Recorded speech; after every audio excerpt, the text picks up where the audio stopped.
आम आदमी पार्टी का उतना अच्छा प्रदर्शन एमसीडी के उपचुनाव में नहीं रहा। कांग्रेस ने दिल्ली के चुनाव में वापसी की है, वहीं बीजेपी तीसरे नंबर पर फिसल गई है। तो आपको नुकसान होता हुआ साफ देखा जा सकता है। हालांकि ये पहली बार एमसीडी के चुनावों में उतरी थी आम आदमी पार्टी, लेकिन क्योंकि सरकार दिल्ली में आम आदमी पार्टी की है तो इसलिए भरोसा भी उस सरकार के साथ लोगों का होना चाहिए था। लेकिन 13 में से सिर्फ 5 सीटें आम आदमी पार्टी के लिए अच्छी खबर पार्टी के लिए नहीं है। जीत के बाद मुनीरका में कांग्रेस प्रत्याशी से बात की हमारे संवाददाता सैयदा अफीफा ने। दिल्ली नगर निगम उपचुनावों में बात करें तो यहाँ से कांग्रेस की जीत हुई है। हमारे साथ मौजूद है, आपसे बात करेंगे। आपकी जीत हुई है, सबसे पहली प्रतिक्रिया आपकी क्या है? जी, मैं सिर्फ यही कहूंगी कि ये मेरी अकेले की जीत नहीं है, ये हमारी पूरी कांग्रेस पार्टी की जीत है, अजय माकन सर की जीत है और हमारे क्षेत्र के विकास की जीत। कांग्रेस ने इस बार 4 सीटों के साथ खाता खोला है। आम आदमी पार्टी फिर भी 5 सीटें लेकर आई है। क्या कहेंगी, कहाँ पे कमी दिख रही है कांग्रेस की? जी, ये कांग्रेस जैसे कि बिल्कुल ही 0 लेवल पे आ गई थी, तो उस हिसाब से हमारा जो एक शुरुआत है, तो शुरुआत सबसे अच्छी चीज होती है। तो शुरुआत हो चुकी है, अब आगे देखते हैं। आपके मुनीरका से आम आदमी पार्टी की हार हुई है, क्या कहेंगी, क्या वजह रही जो आम आदमी पार्टी की हार हुई? आम आदमी पार्टी की हार की वजह क्या रही? जी देखिए, क्योंकि हमारे क्षेत्र का विकास नहीं हो रखा, जो हालत हमारी 1.5-2 साल में हो गई है, उस हिसाब से यही एक रीजन है कि कांग्रेस पार्टी की फिर से शुरुआत। बिल्कुल, अगर हम बात करें दिल्ली में बाई इलेक्शंस की, तो बाई इलेक्शंस के अगर हम 13 वार्डों पर नजर डालें तो 13 में से 5 सीटों पर आम आदमी सरकार ने अपनी जीत दर्ज कराई है। 4 पर कांग्रेस और 3 पर बीजेपी और उसके साथ ही एक निर्दलीय। कहीं न कहीं अगर हम हार और जीत की बात करें तो आम आदमी पार्टी की इस बार भी दिल्ली नगर निगम में चुनाव हुई है। पहली बार दिल्ली नगर निगम के चुनावों में आम आदमी पार्टी ने कदम रखा था, मगर वहीं कांग्रेस के लिए खुशी की खबर यह है कि इस बार कांग्रेस ने फिर से दिल्ली में खाता खोला है। कैमरा पर्सन रफीक के साथ सैयदा अफीफा, न्यूज़ 24 दिल्ली। आप उम्मीदवार ने भी जीत के लिए दिल्ली की जनता के लिए शुक्रिया अदा किया। उनसे बात की हमारे संवाददाता सैयदा अफीफा ने। आम आदमी पार्टी ने इस बार दिल्ली नगर निगम में पहली बार कदम रखा है और पहली बार 5 सीटों के साथ जीत हासिल की है। हमारे साथ अनिल मलिक मौजूद है, उनसे बात करेंगे। सर, सबसे पहली प्रतिक्रिया, आपने जीत हासिल की है। देखिए, पिछले 15 सालों से जो भाजपा शासन नानकपुरा वार्ड में रहा है, आज तोड़ते हुए उसको आम आदमी पार्टी ने जीत की है।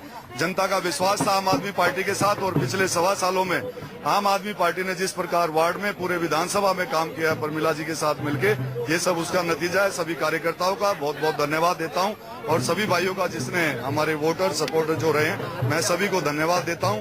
अगले 10 महीने के लिए चुनाव है, हमारे लिए चुनौती भी है। भ्रष्टाचार मिटाना है, सफाई व्यवस्था ठीक करनी है। एमसीडी के जो स्कूल है उनकी हालत बहुत खराब है, उसको भी हम सुधार करने की कोशिश करेंगे। आम आदमी का कहना है कि जिस तरह से पिछले 15 सालों से बीजेपी का शासन रहा है दिल्ली नगर निगम में, कहीं न कहीं होंगी एक और जीत है। कैमरा पर्सन रफीक के साथ सैयदा अफीफा, न्यूज़ 24 दिल्ली। और ऐसी रुख करते हमारे संवाददाता सैयदा अफीफा का ही। अफीफा, 13 में से सिर्फ 5 सीटें आम आदमी पार्टी को मिलना, क्या ये लगता है कि जो ऑड इवन स्कीम थी यही बहुत ज्यादा भारी पड़ गई पार्टी के ऊपर?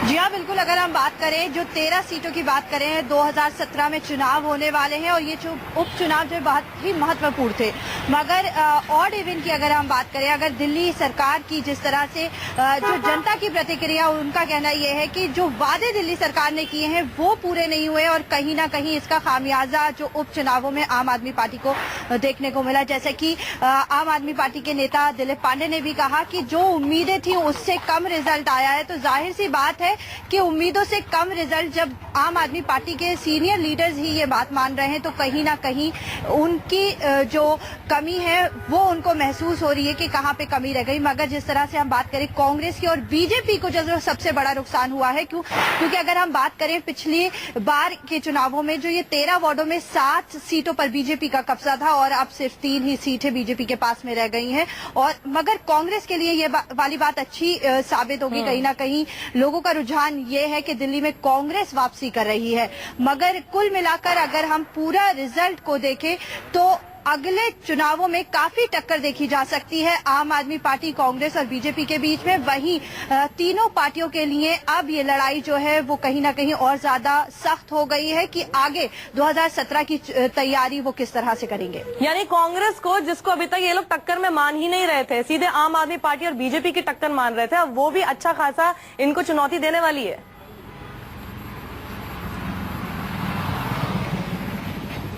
जी हाँ, बिल्कुल। जिस तरह से इस बार 13 वार्डों के जो नतीजे आए हैं उसमें कांग्रेस ने 4 सीटों पर वापसी की है और जिस तरह से सूत्रों के हिसाब से भी खबर आ रही है उसमें जो निर्दलीय सीट है वो भी कांग्रेस ज्वाइन करने वाली है। तो कहीं ना कहीं 5 सीटें कांग्रेस और 5 सीटें आम आदमी पार्टी की हो जाएंगी। और वहीं बीजेपी की हार है। 15 साल से दिल्ली नगर निगम पे बीजेपी का कब्जा है और अब वो कहीं पिछड़ता नजर आ रहा है। जिस तरह से केंद्र की बात करें तो केंद्र को पूरी उम्मीद थी बीजेपी पर कि इस बार फिर से बीजेपी अच्छा प्रदर्शन करेगी। वहीं दिल्ली नगर निगम में इस बार प्रदर्शन जो है वो काफी फीका दिखाई दिया बीजेपी का। अफीफा, अगर हम आम आदमी पार्टी के, क्योंकि लीडर्स भी बोल रहे हैं कि हमें मंथन की जरूरत है, क्या लगता है बहुत समय इस पार्टी को हुआ नहीं है दिल्ली में जो अपनी कमान संभाले, लेकिन क्या उससे पहले जिस तरह से लोगों के बीच में जाते थे, उनकी नब्ज पहचानते थे, उनको क्या जरूरत है, क्या क्या समस्याएं हैं, उनसे सीधे डील किया करते थे, क्या वो कहीं छूटता हुआ नजर आ रहा है और यही बहुत बड़ा कारण है जो इन्हें अभी उपचुनाव में देखने को मिला है?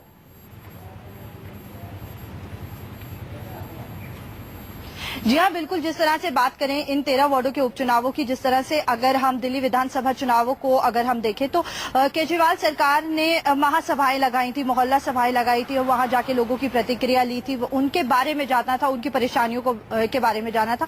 मगर इन 13 वार्डों में इलेक्शन लड़ते समय दिल्ली में आम आदमी सरकार की अगर हम बात करें तो वो कहीं ना कहीं पिछड़ी नजर आया। उनका फोकस जो है वो ज्यादातर ऑड इवन फॉर्मूले पे ही दिखाई दिया कि किस तरह से दिल्ली में प्रदूषण कम किया जाए। कहीं ना कहीं ऑड इवन फॉर्मूला इस बार बहुत ज्यादा कामयाब भी नहीं नजर आया, उसको भी कामयाब दिखाने की कोशिश की गई थी। मगर उसी का खामियाजा अगर कुल मिलाकर के देखें, जो कि जनता से उन्होंने कहा है, उन्होंने जनता से वादा किया है कि वो जो भी कदम आगे बढ़ाएंगे उसमें जनता की राय को जरूर शामिल करेंगे। मगर इस बार दिल्ली उपचुनावों में वो चीज नहीं दिखाई दी और शायद यही एक खामियाजा जो बड़ी बात है।